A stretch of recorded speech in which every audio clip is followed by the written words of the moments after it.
seluruh warga Unimed. Okay, pada pagi ini Alhamdulillah kita bertemu kembali dalam webinar iaitu Sustainable Webinar Series yang keempat bagi tahun 2022. Okay, insyaAllah pagi ini kita akan adakan webinar ini dengan tajuk Recycling Right, di mana kita menjemput iaitu Encik Muhammad Hazwan bin Muhammad, iaitu Eksekutif Komunikasi Korporat di Idaman Sdn Bhd. Untuk kita mendengar ataupun Encik Hazwan akan memberi pendedahan berkaitan dengan kaedah baru menjual jual beli barang kita semula, iaitu idaman exchange, dan juga pengurusan barangan kita semula dengan kaedah yang betul lah dan selamat. Sedikit saya mulakan dengan sedikit biodata ringkas lah, iaitu biodata ringkas Encik Hazwan. Sekejap, mana biodata Encik Hazwan ni?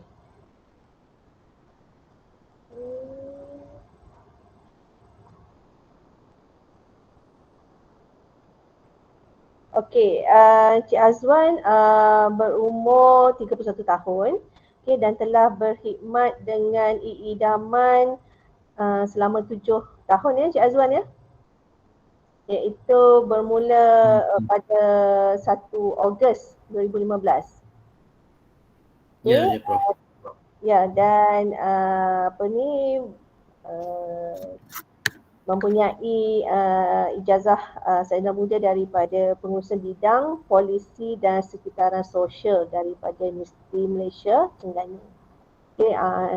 InsyaAllah lah Encik Hazwan mempunyai pengalaman yang luas lah berkaitan dengan kaedah kita semula, dan juga kita nak mendengar ni berkaitan dengan idaman exchange yang mana ia lebih mesra untuk bagi menggantikan dengan RFL salah saya RFL card tu ya Azwan. Ya pun.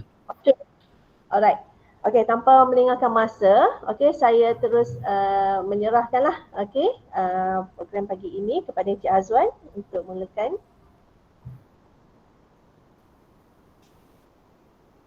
Okey, bismillahirrahmanirrahim. Assalamualaikum warahmatullahi wabarakatuh dan salam sejahtera kepada tuan-tuan dan puan-puan yang menyertai Google Meet bagi pengurusan kita semula yang baik dan pengenalan kepada aplikasi Idaman Exchange pada hari ini. Pertama sekali saya ingin mengucapkan ribuan terima kasihlah kepada pihak Unimed, terutama sekali Pusat Pengurusan Tenaga Kampus Lestari Unimed kerana berjemput saya bagi memberikan taklimat pada hari inilah. Pasalnya boleh terlambat lagi, saya nak mengucapkan sekali tahniah lah pada Prof Madya Teknologi Dr. Inis kerana baru dilantik sebagai pengarah Pusat Pengurusan Tenaga dan Kampus Lestari Unimed yang baru. Tahniah Prof. Terima kasih. Okey, saya mulakan, saya akan present slideshow.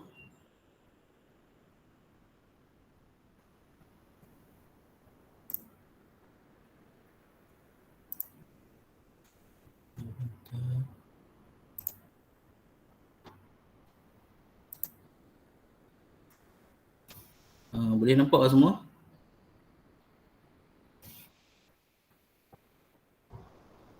Okey, boleh. Boleh lah. Nampak full lah, Prof?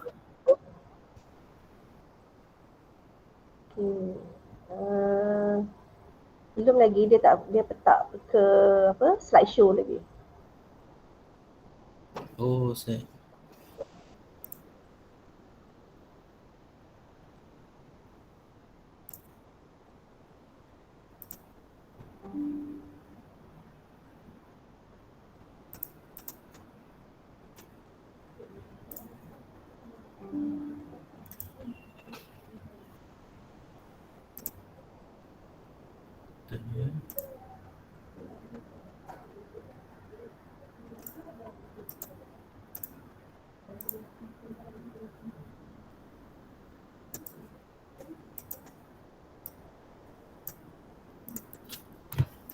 Maaf ya. Kita kena share screen dulu kot. Okay, Azhar share Okey. screen and then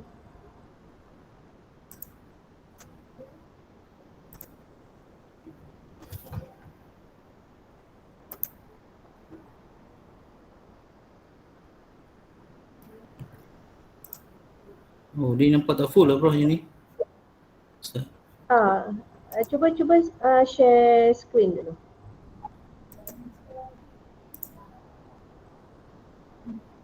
Ni nampak penuh bro.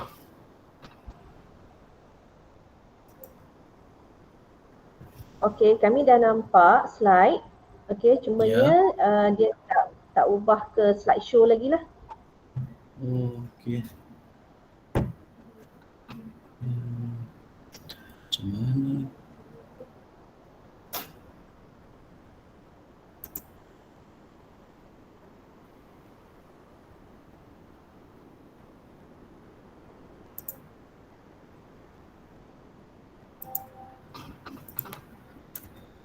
So, sorry.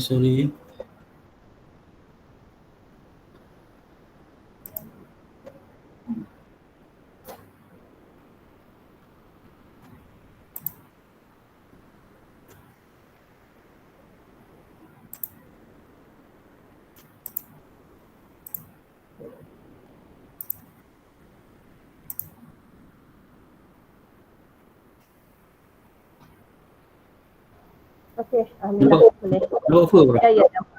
Ya, nampak Okey. full. Okey. Okey, Assalamualaikum semua. Bagi tajuk kita pada hari ini adalah pengurusan barangan kita semula dan aplikasi Idama Exchange. Seperti yang Prof perkenalkan tadi, nama saya Muhammad Hazami Muhammad daripada Jabatan Komersial Korporat Idama Sdn Berhad. Okey, saya mulakan dengan sedikit pengenalan lah. Okey, bagi setiap rakyat Malaysia akan menghasilkan sebanyak 38 tan sisa sampah setiap hari. Dan ia juga dijana oleh setiap individu di dalam Malaysia ni sebanyak 1.17. Dan kos pengurusan sampah bagi 7 negeri di bawah pengurusan SC Blue Corp iaitu Perbadanan Pengurusan Sisa Pekerja dan Pembersihan Awam, iaitu di 7 buah negeri iaitu Wilayah Sekutu Putrajaya, Kuala Lumpur, Johor, Melaka, Negeri Sembilan, Pahang, Kedah dan Perlis mencecah 2 bilion bagi setiap tahun. Okey, di sini juga dia bersangkut paulah dengan jangka hayat sesebuah tapak pelupusan tu adalah sebanyak 20 hingga ke 25 tahun. Dia bergantung pada keluasan tapak pelupusan tersebut. Sekiranya kita menjana 38 tan sisa sehari, maksudnya sisa sampah tapak pelupusan tu dia akan jadi lebih singkat.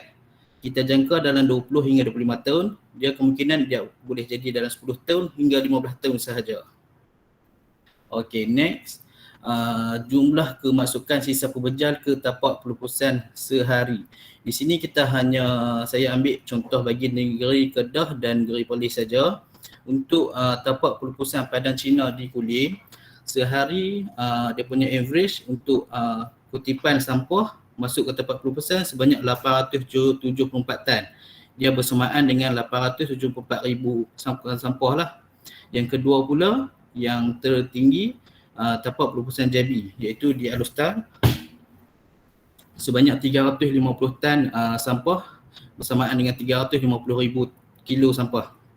Yang ketiga iaitu Belanga Pecah di Langkawi sebanyak 140 tan dan bersamaan dengan 140,000 kilo sampah. Dan yang terakhir iaitu di Negeri Perlis merupakan tapak pelupusan sampah yang baru lah dalam 4 atau 5 tahun macam tu lah tak salah saya, iaitu di Rimba Mah Perlis, di Fender Rimba Mah di Padang Sak, iaitu sebanyak 150 tan bersamaan dengan 150,000 kilo.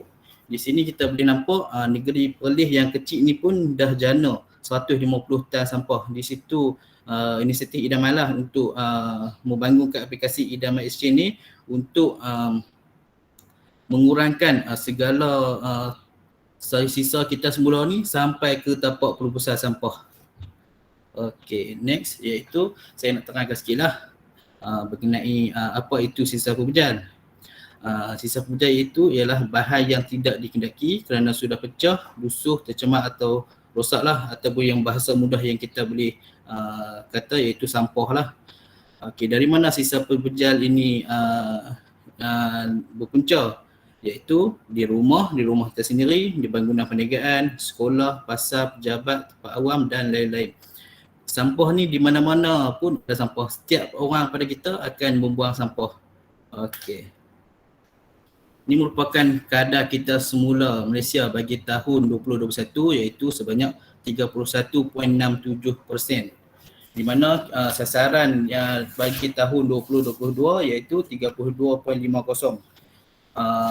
Di sini peningkatan kadar kita semula bagi tahun 2021 hingga tahun 2022 kita menjangkakan kenaikan sebanyak 0.83% lah, iaitu sumber daripada SB Kod ni boleh.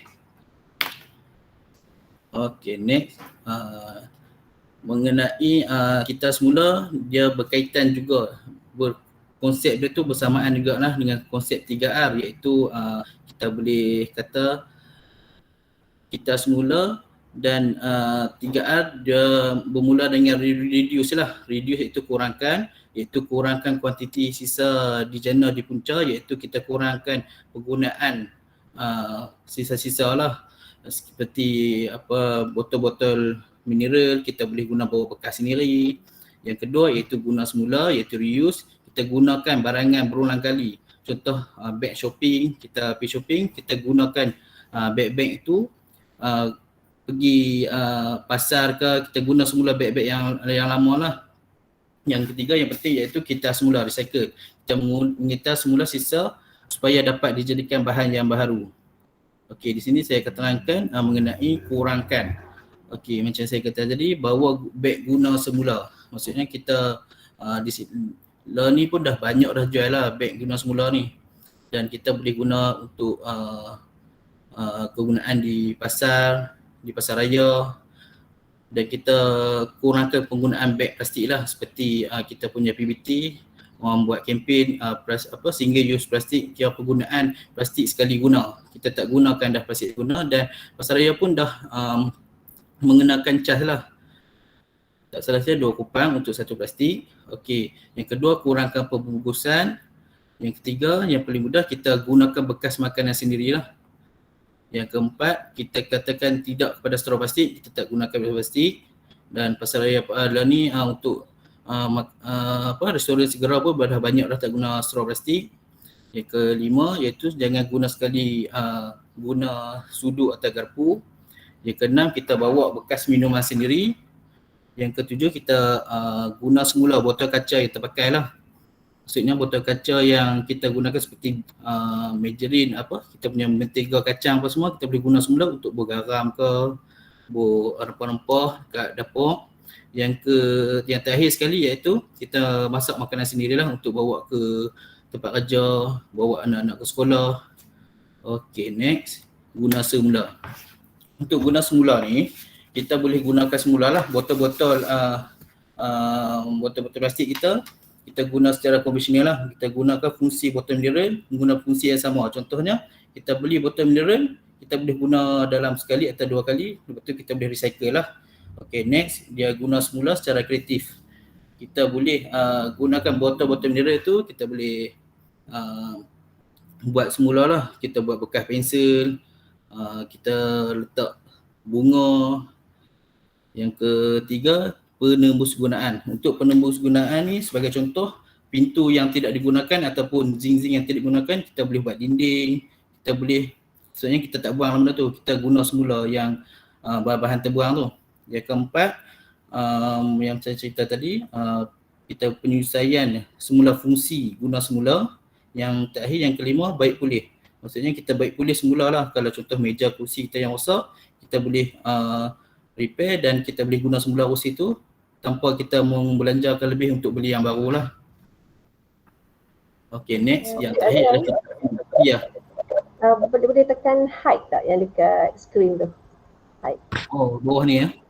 Okay. Okay, sorry. Okay, yang terakhir iaitu kita semula. Okay, di sini saya nak bagi penerangan sikit lah mengenai sisa pembejal. Sisa pembejal ni dia terbahagi kepada 5 lah. Kita dah kategorikan dia, iaitu yang pertama iaitu sisa baki, yang kedua sisa pukal, yang ketiga sisa kebun, yang keempat sisa berbahaya dan yang kelima sisa kita semula. Okey, ini merupakan kategori bagi sisa baki. Dia tergegring kepada 4, sisa dapur seperti sisa makanan lah, kulit buah, lebihan sayuran, lebihan ikan ataupun ayam semasa penyediaan.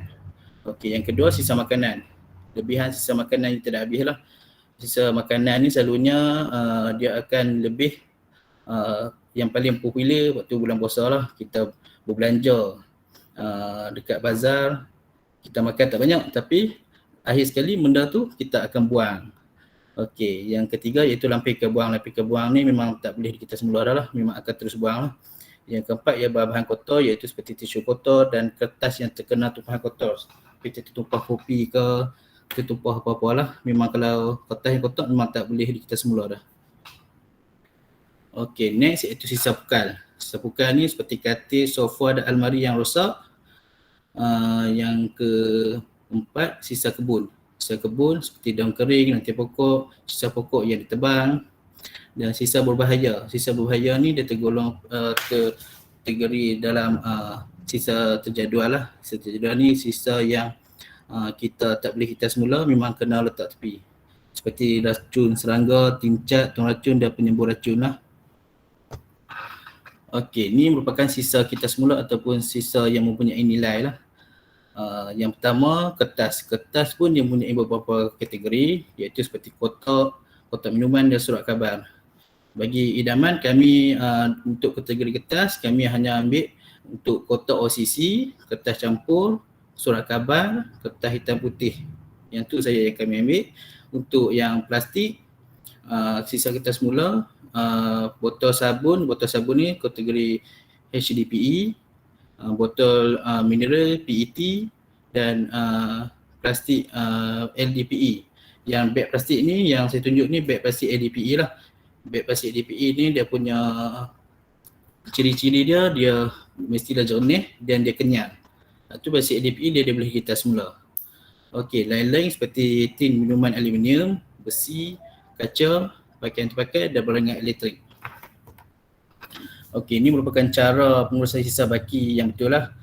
Untuk sisa baki ni, kalau tuan-tuan duduk dekat kawasan taman, dia perlu masuk dalam beg plastik, dia ikat, dia masuk dalam tong sampah. Kalau sisa-sisa untuk sisa pukal dan sisa kita semula, tuan boleh letak di tepi tong lah.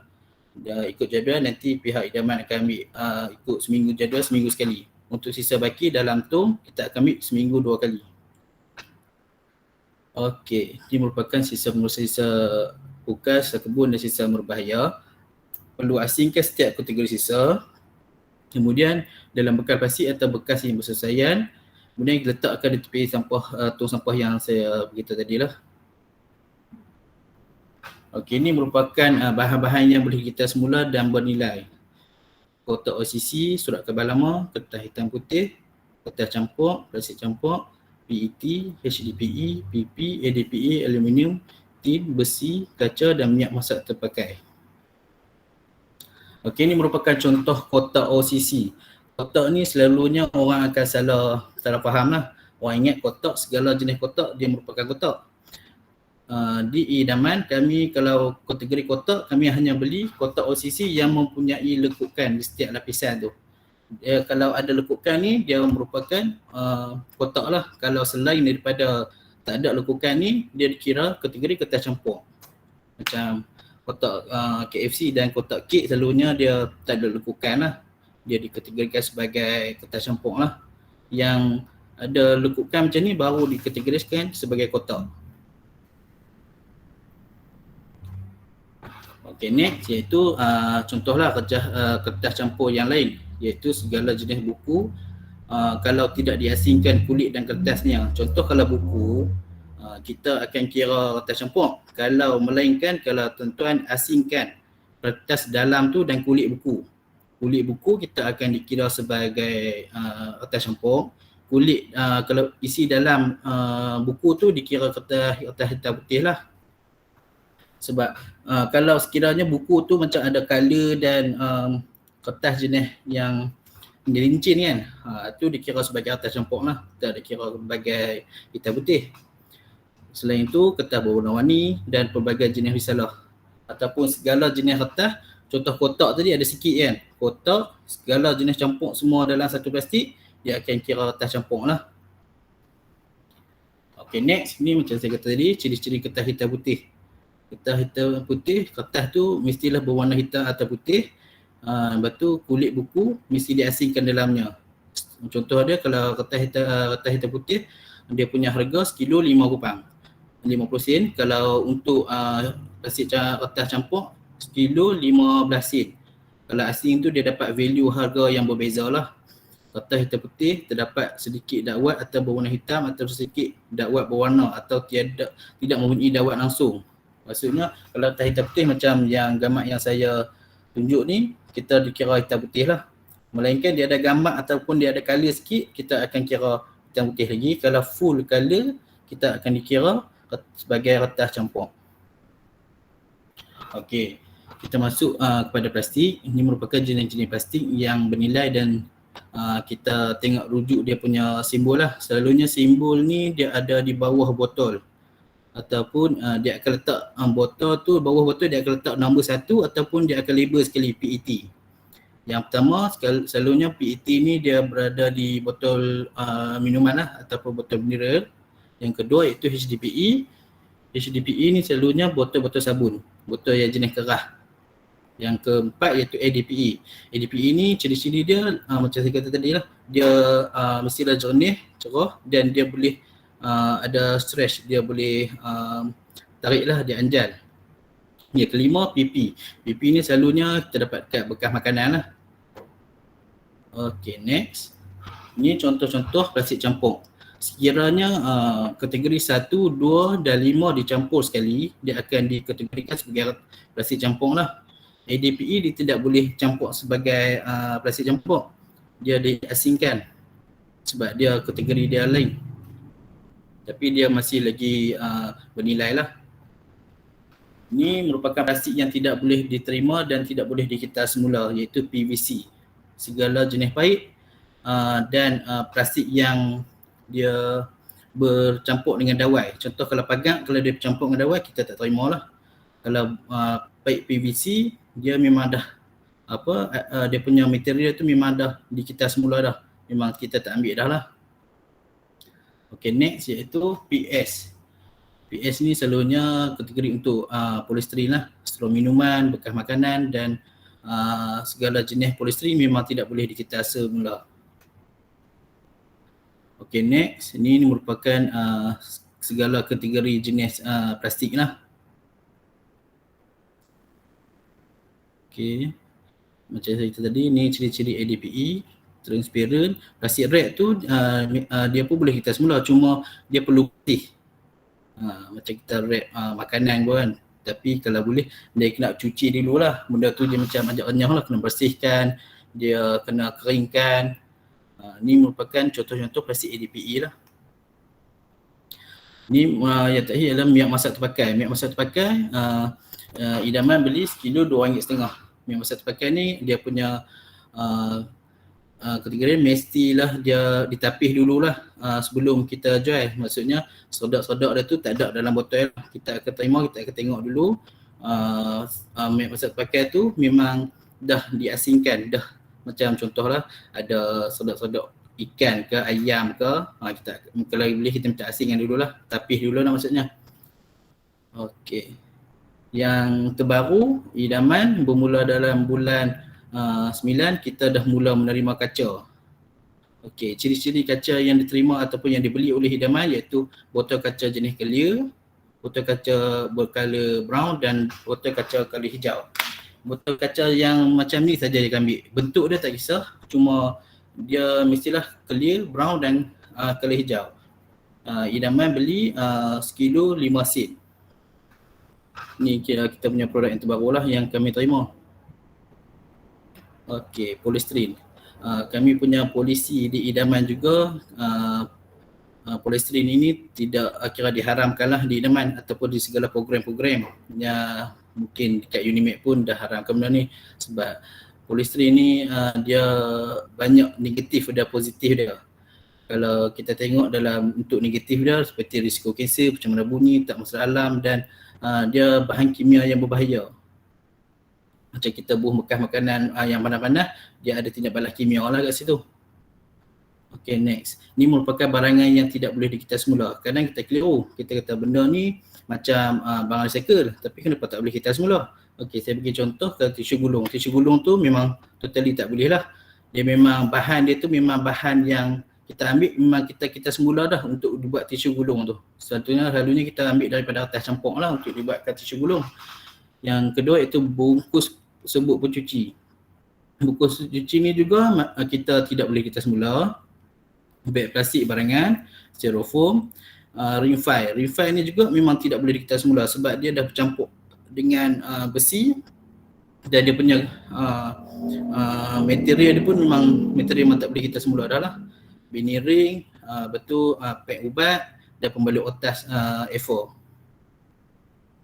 Okey, botol aerosol juga tidak diterima sebab dia tergolong dalam kategori schedule waste, sisa terjadual. Okey, ni saya bagi contoh lah kategori yang kita boleh buat penyasingan di rumah. Walaupun sikit kita nampak impact dia tu.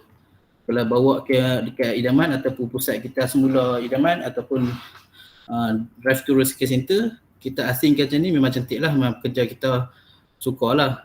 Sebab kita dah asingkan kertas campur, kotak OCC, PET, tin besi, HDPE, tin aluminium, PP dan kertas hitam putih. PP kalau kita tengok bekas makanan ni, kalau boleh kita minta basuh dululah sebab pusat penyimpanan kita kalau tak basuh dia akan jadi tak cantik lah, dia akan berbau, dia akan berulat sisa makanan kan. Kalau boleh basuh, kita asingkan, kita belilah kategori PP. Okey, ni merupakan trivia lah.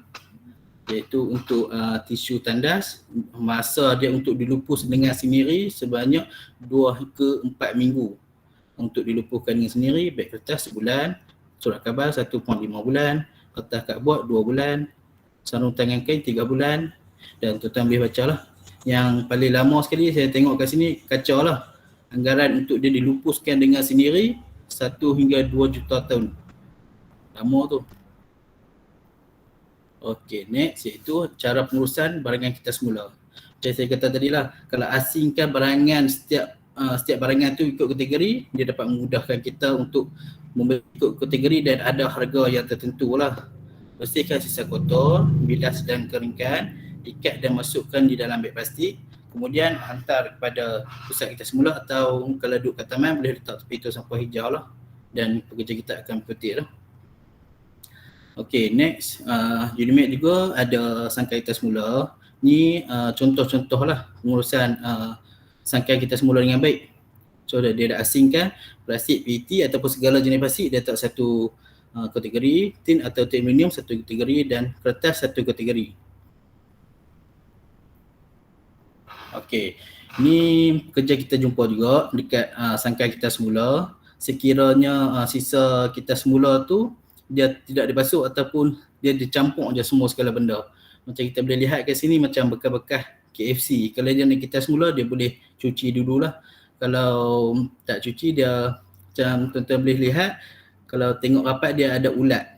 Kat sini macam sisa kita semula kita kutip jadual pun dalam seminggu sekali atau 2 kali. Maksudnya benda ni akan jadi persekitaran yang tak baik lah. Dapat mengundang lipas ke tikus untuk dia boleh bau benda tu jadi tak cantik lah. Okey, ni kita punya harga, senarai harga yang terbaru lah.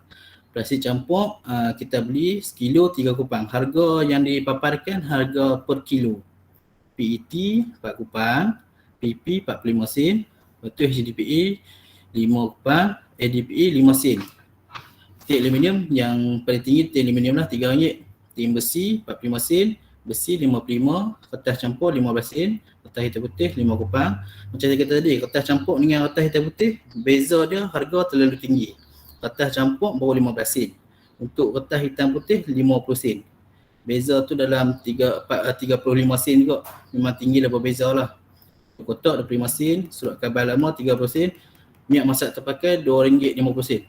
Dan yang terakhir iaitu kacau lah 5 sen. Kalau untuk minyak masak terpakai, kami ada bagi special rate lah. Kalau in case tuan-tuan bawa mai 50 kilo ke atas, dia akan jadi harga RM2.07. Kalau 50 kilo ke bawah, harga dia RM2.5. Kita ada harga rate dia lah. Ini merupakan buyback center ataupun pusat jualan kita semula yang boleh dilakukan di bawah syarikat e-Idaman. Kita boleh lihat untuk di negeri Kedah, setiap daerah kita mempunyai recycle center kita lah. Dan dekat Perlis kita ada dua lah. Yang pertama yang drive to recycle center dekat Kangat, Pasar Awang sana. Yang kedua yang kita baru buka yang dirasmikan oleh DYTM Raja Perlis dekat DTRC Arau, iaitu bersebelahan dengan Pasar Awang Arau. Yang ketiga kita ada juga dekat Kedah, iaitu drive to recycle center dekat Kulim, dekat pusat komuniti bandar. Okey, segala harga ni dia akan berubah mengikut harga semasa. Contoh kata hari ni minyak masak RM2.5. Tiba-tiba esok kita tengok kita punya vendor bagi harga lain kan. So kita akan terpaksa kurangkan ataupun naikkan sekiranya kita punya vendor harga naik lah. Harga dia akan floating lah. Okey, next. Ni yang saya cerita tadi, pusat pembelian barang kita semula waktu operasi di TRC. Drive thru dekat DTRC Pasar Awam Sena Kangat, di bersebelahan dengan Pasar Awam Sena. Dan yang kedua yang terbaru DTRC Pasar Awam Arau, bersebelahan dengan Pasar Awam Arau ataupun Pasar Pagi Arau lah. Waktu operasi kita Isnin hingga Sabtu, waktu operasi 9 pagi hingga 3 petang dan kita rehat 1-2, kecuali pada hari Jumaat kita half day lah, pukul 9 pagi sampai 11.30 pagi. Dan pada hari Ahad dan cuti umum kita cuti lah, kita tutup operasi. Okey, ni aktiviti dekat kita punya drive to rescue center lah. Kita boleh lihat kat sini hari-hari kita punya average kutipan kat sini untuk DTRC Sena saja. Dalam kalau hari biasa dalam 400-500 kilo kita akan dapat lah. Kalau half day macam hari Jumaat 300 kilo boleh dapat. Average kita setiap hari kutipan lah. Macam kita tengok ada abang ni dia dari pasar. Dia setiap minggu dia akan datang lah dekat kita punya pusat kita semula. Okey, ini saya terangkan mengenai Idaman Exchange, iaitu kesinambungan daripada Recycle for Life. Kita rebranding dia balik, kita upgrade dia punya aplikasi tu kepada Idaman Exchange. Okey, saya bagi sedikit pengenalan mengenai Idaman Exchange. Idaman Exchange ni merupakan program kita semula yang menawarkan ganjaran melalui penggunaan aplikasi pintar dan e-wallet. Idaman Exchange juga membantu pengguna di Kedah dan Perlis untuk mengakses premis kita semula dan pusat penerbelu yang dikendali oleh Idaman bagi kemudahan pengguna. Aplikasi ini juga menyediakan info terkini mengenai program kita semula di Kedah Perlis lah. Okey, dalam aplikasi ini kita dapat lihat lokasi kita semula di setiap Kedah Perlis dan kita tengok info terkini. Contoh kita ada program dekat mana, event dekat mana, kita tengok app tu dan pelanggan kita boleh hadir lah dekat program dan lokasi yang kita letak dalam aplikasi ni. Iaitu yang kedua itu transaksi kutipan. Kita boleh tengok kita punya sejarah. Contoh kita beli minggu lepas, kita lupa kita beli apa, kita jual apa lah barang ni. So kita tengok dalam app tu, kita boleh nampak lah kita punya transaksi. Dia ada by hari, by jam, masa apa semua ada dalam tu. Yang ketiga e-wallet, yang keempat permohonan kutipan dan yang kelima info terkini. Okey, kalau boleh saya minta kerjasama untuk semua. Kalau buka phone kita boleh nak download sama-sama lah. Untuk Android dia boleh type je Idaman Exchange dan iOS pun boleh juga. Boleh tak semua?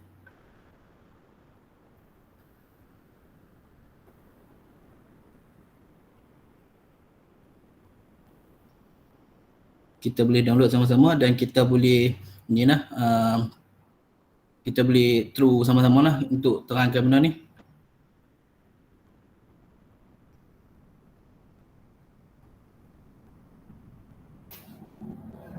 Okey, untuk Android boleh type je dan install.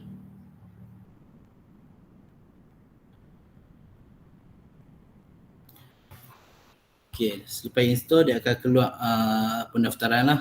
Dia akan keluar dia punya frame macam ni dan kita register pengguna baru.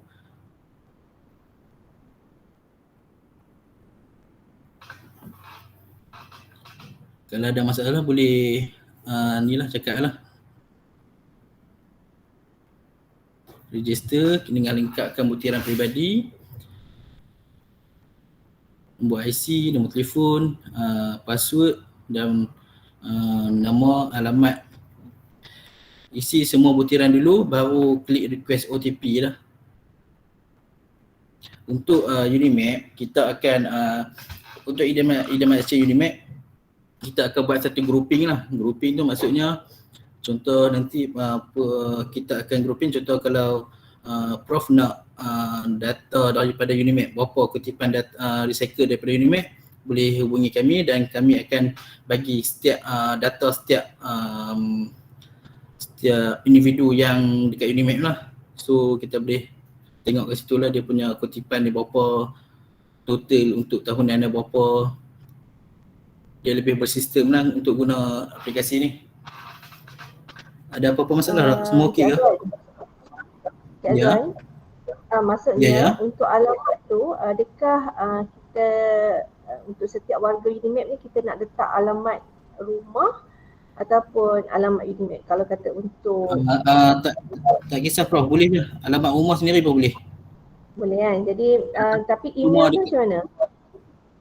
Email personal atau email Unimap pun boleh. Cuma dekat nama tu dekat depan kan, contohlah letak nama Unimap dulu. Contoh Unimap Ali bin Abu. Contoh macam tu. So kita boleh buat grouping kat situ lah. Dekat full name ni lah. Okey. Ya, kat full name. Full name tulis Unimap dan baru boleh letak nama masing-masing. Kat situ untuk memudahkan kita buat grouping lah.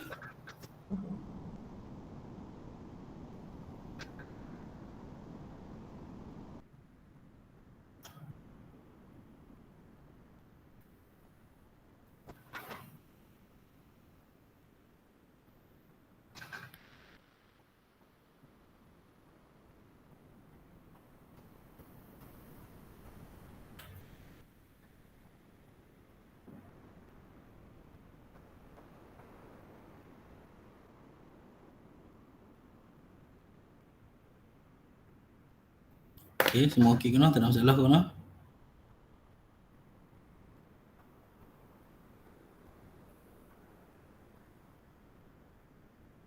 Okay, saya dah daftar.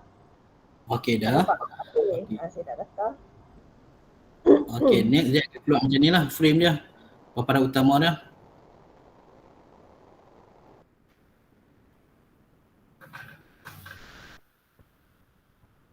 Okey, untuk kaedah pembelian barang kita semula, dia ada 3 kaedah. Yang pertama, kita guna barcode.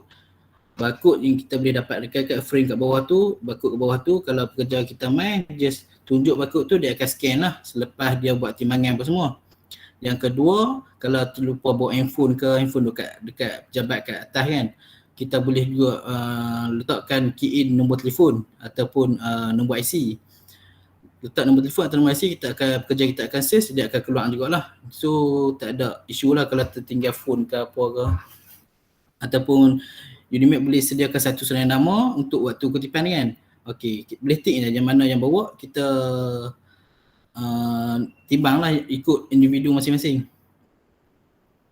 Okey, macam saya kata tadi, dekat atas tu dia ada point. Kalau point ni dia reward, total reward, maaf. Dia ada 2 kaedah untuk pembayaran barang yang kita semula. Yang pertama cash, yang kedua reward. Yang untuk reward, dia akan tertera dekat skrin, iaitu point tu yang PT. Untuk point dia, reward dia boleh 2 kaedah lah. Satu boost dan touch and go e-wallet. Untuk boost kita dah boleh guna dah. Untuk touch and go e-wallet hanya Android je, tak salah saja. Kalau untuk iOS masih lagi dalam ni lah, untuk kita naik taraf lah. Tak lagi tak berfungsi. Kalau untuk boost kita dah boleh guna dah lah. Maksudnya reward, kita transferkan point dekat idaman exchange ni, kita transferkan kita punya app boost. So dekat situ kita boleh belanja lah. Untuk dia nama je point, tapi kalau transfer ke boost dia akan jadi duit lah. Maksudnya dia e-wallet. Okay, next. Dekat transaction history tu kita boleh tengok lah kita punya transaksi. Barang yang semula kita, berapa kita bawa, seminggu berapa kali kita bawa, jenis-jenis item yang kita bawa. Maksudnya pekerja kita akan print receipt tu kita akan serahkan kepada individu dan dia dapat juga tengok dekat handphone sendiri walaupun receipt dia hilang ke memang ada dalam phone sendiri. Okey, macam yang cerita tadi, untuk menebus ganjaran boost e-wallet ni dia boleh klik redemption lah dan dia pilih pilihan e-wallet, dia pilih nilai berapa yang kita nak transfer ke boost. Contoh RM10 ke RM20 ke. Boost pun dia dah boleh banyak guna berbelanja di banyak tempat. Contoh kita nak isi minyak dekat Petronas, kita boleh guna app Boost melalui aplikasi Settle lah kan. Contoh kalau nak belanja dekat Pasaraya pun untuk Boost ni dah besar dah dia punya coverage tu. Okay, next ni contoh lagi kita nak submit ataupun kita nak transfer reward kita kepada account Boost. Kita akan menerima notifikasi lah pemindahan kita berjaya, ataupun kalau tak berjaya dia ada dua sebab je. Baki kita tidak cukup ataupun kita tidak cukup ataupun butiran akaun kita tidak tepat. Dua kaedah tu je kalau dia tak berjaya. Cik Azwan, ada tak minimum point? Maksudnya berapa minimum point yang perlu kita transfer? Oh tak, dia untuk minimum point tu selalunya dia RM1 salah saya Prof. Sebab saya pun hari tu transfer RM10 okey tak masalah. Rasanya RM1 je lah. RM1 okey. Ya. Kalau setengah orang yang jenis nak kumpul e-wallet dia boleh gunakan reward lah. So dia tak akan dapat cash. Kalau orang yang dapat cash, dia dekat point dekat atas ni, dekat home atas ni dia tak akan keluar lah point dah. Dia cuma ada transaction history je kalau dia menerima cash. Kalau dia punya point baru dia ada dalam apps. Maksudnya yang menerima cash tu adalah di drive-thru tu lah. Kan kemungkinan buat di inilah kan. Ataupun kalau ada sesi yang hadir lah kot. Kalau kan pada perjumpaan ataupun pada kutipan lah kot kalau kata yang dapat cash tu kan. Kita kalau kita buat try to cash, contoh kita 21 bulan ni kita akan buat try to cash dekat Jejawi dan Poh kan. Contoh kita akan guna dua kaedah tu lah, reward atau cash. Kalau pilih reward tak boleh pilih cash lah. Kalau pilih cash dia macam sebaliknya lah. Dia tak kisah dua-dua boleh pilih. Walaupun dekat RTIC pun boleh pilih. Kita buat pilihan.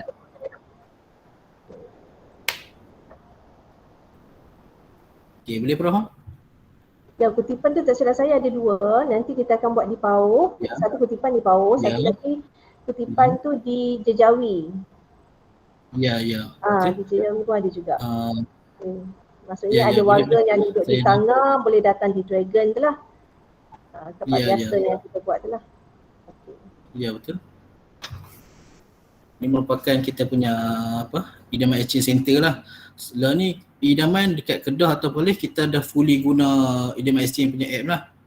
Macam tak ada lah cash bill dan pembayaran secara ni. Kita semua guna apps untuk pembeli barang kita semula. Dan segala event kita akan letak dalam app jugalah. Contoh kita semula di mana, kita kutipan kita semula di mana, kita ada event ke, semua kita akan letak dalam ni ya. Okay, dia punya future juga ada satu lagi untuk recycle calculator. Contoh kita timbang, kita nak tengok lah barang kita semula kita ni ada berapa kan. Contoh kita boleh klik, contoh untuk OCC kita letak 3 kilo. Dia akan darab siap-siap. Lepas tu kita letak habis semua dia akan tutup kat bawah lah. Untuk bag and white ke, newspaper ke, dia akan naik ke bawah. Segala total. Memudahkan kita untuk kita nak tengok kita dapat berapa dah kan barang kita semula kan. Dia punya harga total berapa, kita nak tengok dia punya jumlah. Okey, yang kedua iaitu untuk request collection. Untuk item ni dia masih lagi dalam proses naik taraf. Untuk request collection ni kita boleh, customer ataupun agensi boleh request collection melalui app saja. Maksudnya dia klik dekat collection request, dia boleh isi butiran dia. Berapa barang kita semula, cuma kita masih tambah baik kita punya app untuk letak gambar. Contohnya lokasi tu, letak lokasi apa semua, dia ambil gambar, dia letak, maksudnya kita boleh review lah. Okey, barang banyak ni, kita boleh satu jalan ke, sebab kita ada jadual kita untuk pembelian barang kita semula ni. So kita boleh ambil satu jalan je lah. Kalau kat rumah pun kita boleh ambil juga. Tapi untuk aplikasi ni masih dia tak ni lagi lah untuk future ni. Okey, ni merupakan kaedah pembelian barang kita semula kita lah. Kerja kita akan timbang barang dan pelanggan kita boleh pilihlah bayaran cash ataupun reward, dan resit transaksi akan diberikan kepada pelanggan untuk simpanan atau boleh rujuk di aplikasi EDM Exchange lah. Ada apa-apa soalan Prof? Saya rasa habis lah. Ada siapa-siapa yang faham ke? Ya. Saya ada satu soalan berkaitan dengan sebelum saya buka pada yang ni lah, peserta ataupun pendengar. Untuk kain ataupun pakaian terpakai, sebelum ni idaman ada menerima kan? So sekarang ni macam mana? Ya. Okey, untuk sekarang ni kita sudah tidak menerima untuk pakaian terpakai sebab kita mempunyai kesukaran lah untuk vendor yang menerima tu. So kita pun terpaksa stok lah untuk menerima atau membeli pakaian terpakai. Sekiranya kalau ada pihak Unimed nak jual juga, nak ni juga, tapi kita terima tapi tiada bayaran lah, kita ambil juga. Tapi tak ada bayaran lah. Memang kita punya vendor memang tak ada pembelian untuk pakaian terpakai. Sebelum ni memang kita ada beli, kita beli sekilo 5 sen. Tak ada lah dah Okay. Ya, tak ambil lah. Cuma kita tambah item, kita beli kaca. Kalau kaca pun memang banyak penggunaan kan, kita di rumah pun dan mungkin ada bekas, ada botol yang kita tak boleh pun untuk kita guna semula kan. Jadi kita boleh inilah jual lah. Cuma kaca ni dia punya nak cara kaedah penyimpanan dia tu kena sensitif sikit lah, kena berjaga-jaga lah, takut pecah kan. Okey, terima kasih Encik Azwan. So saya buka kepada peserta. Sekiranya ada sebarang soalan untuk ditanyakan.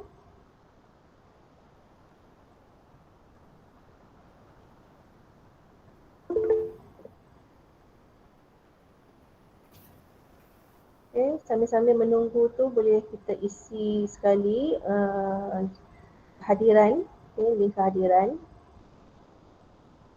Ada soalan?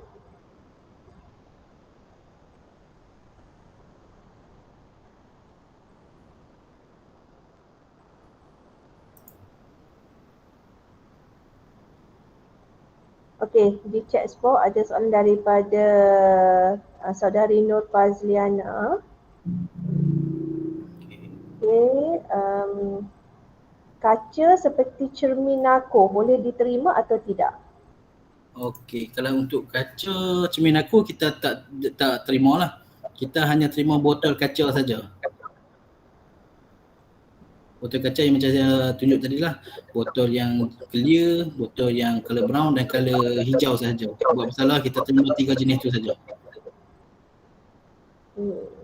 Okay, so cermin aku tak diterima. Okay, maksudnya yang botol tu adalah kategori yang balang kecil tu pun terimalah juga terimalah, cuma itulah color dia tu. Ya. Dia punya bentuk tak kisah Prof. Hanya dia punya color tu clear, brown dan hijau. Jadi maksudnya kalau kata selalunya botol ni dia ada penutup plastik dia tu. Penutup plastik dia tu kita boleh asingkan dan dia dikategorikan sebagai plastik plastik apa? Plastik campur. Plastik campur so kita boleh asingkan siap lah. Ya, boleh asing siap.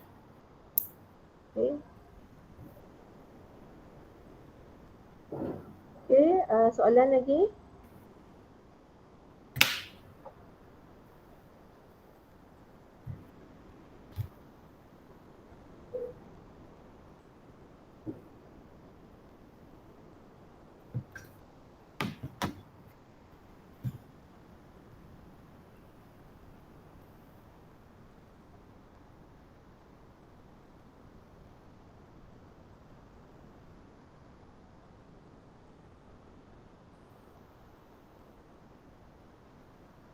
Okay, boleh tanya direct juga kalau ada soalan terus nak ingin Ya. bertanya.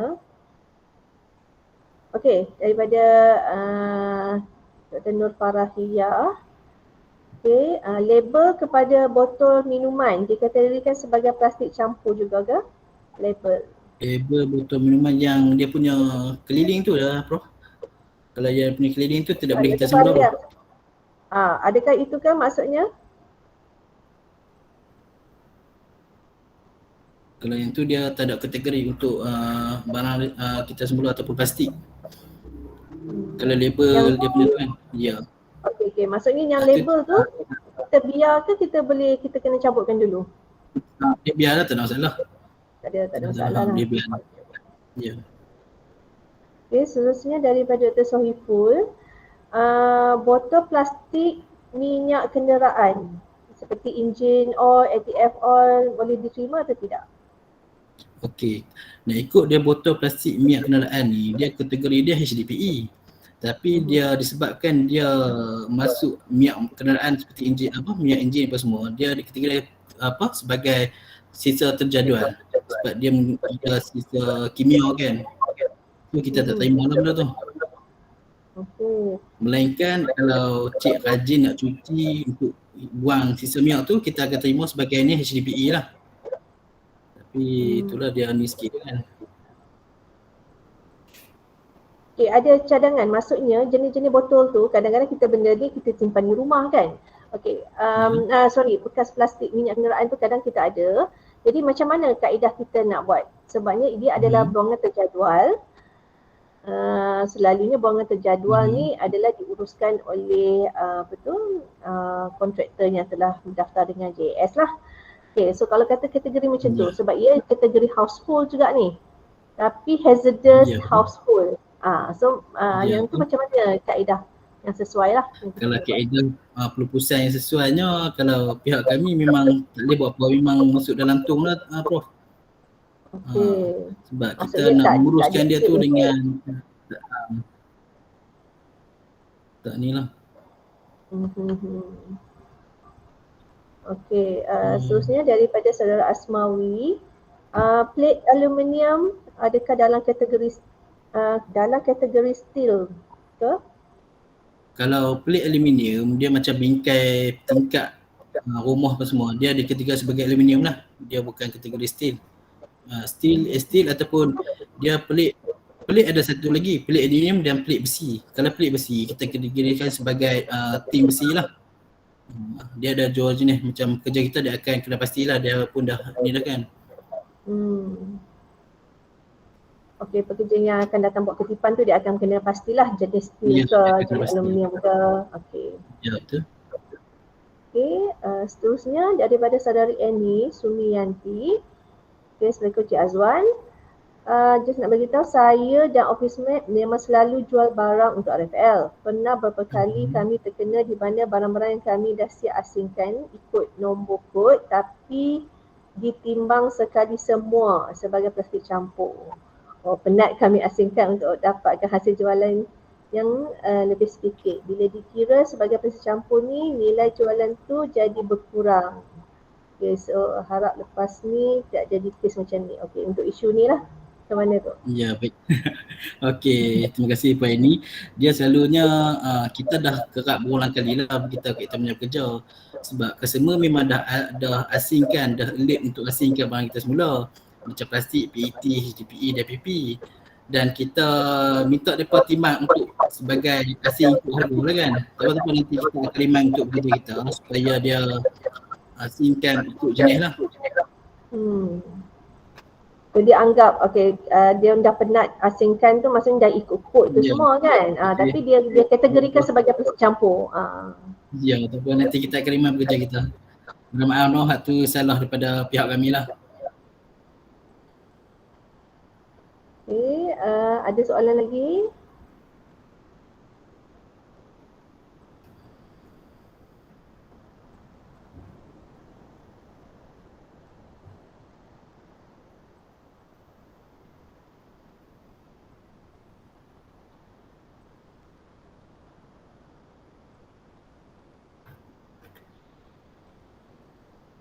Ada lagi tak?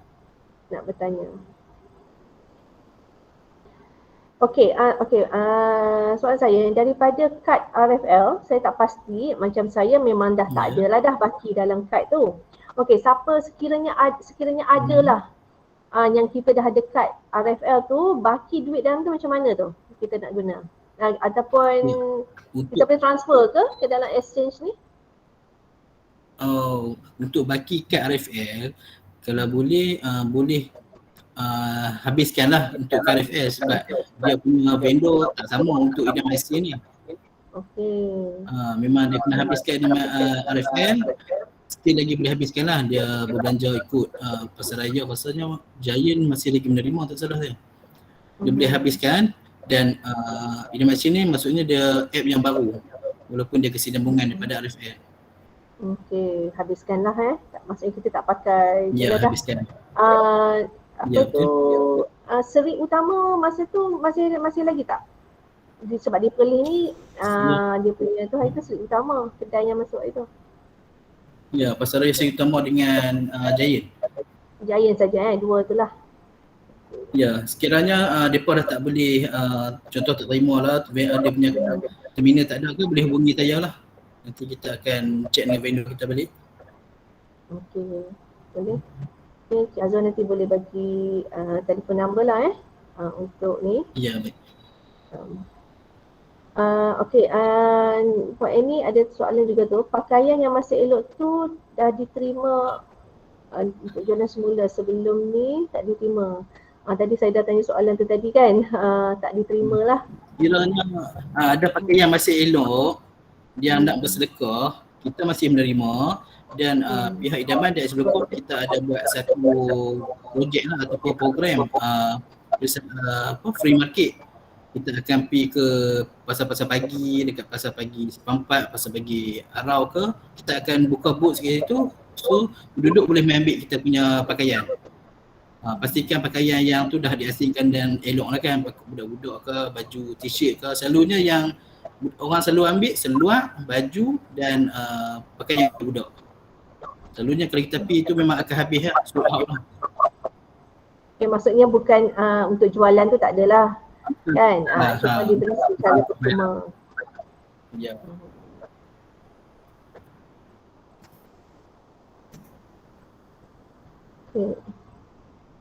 Okay, ada soalan lagi daripada saudara Nazrizal. Okay, Assalamualaikum. Salam. Setiap kali jualan kertas, adakah pihak tuan akan kemukakan resit atau bukti jualan? Ini diperlukan sebagai bukti pelupusan dokumen kaedah ARCAD. Oh, ini berkaitan dengan kertas pejabat Cik Nazrizal? Okay, kalau untuk bukti pelupusan ni dia ada bahagian lain untuk yang ni. Kalau maksudnya untuk penjualan ke macam mana?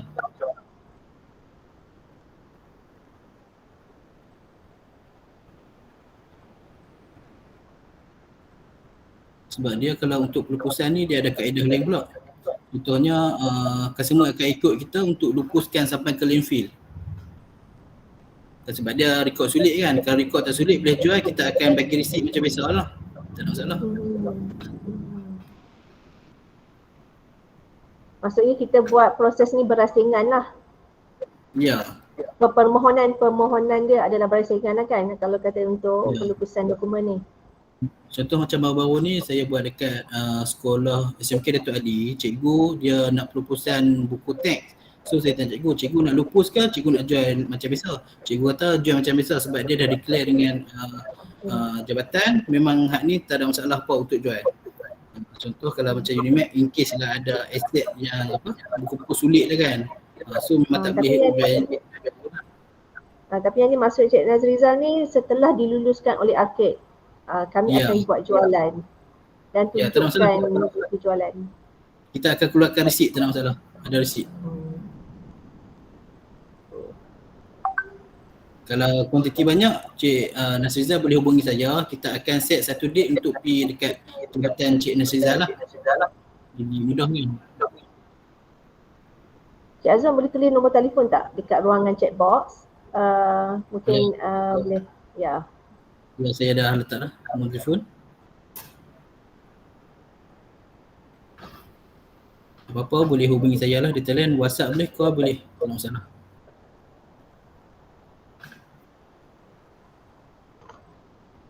Terima kasih Naziza. Okay, ada lagi soalan?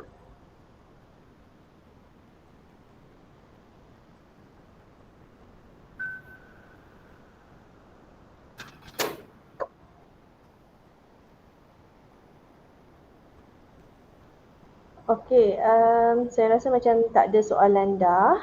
Okey, kita telah pun telah pun jam 11:05 pagi lah. Maksudnya kita punya webinar ni lebih kurang sejam sahaja.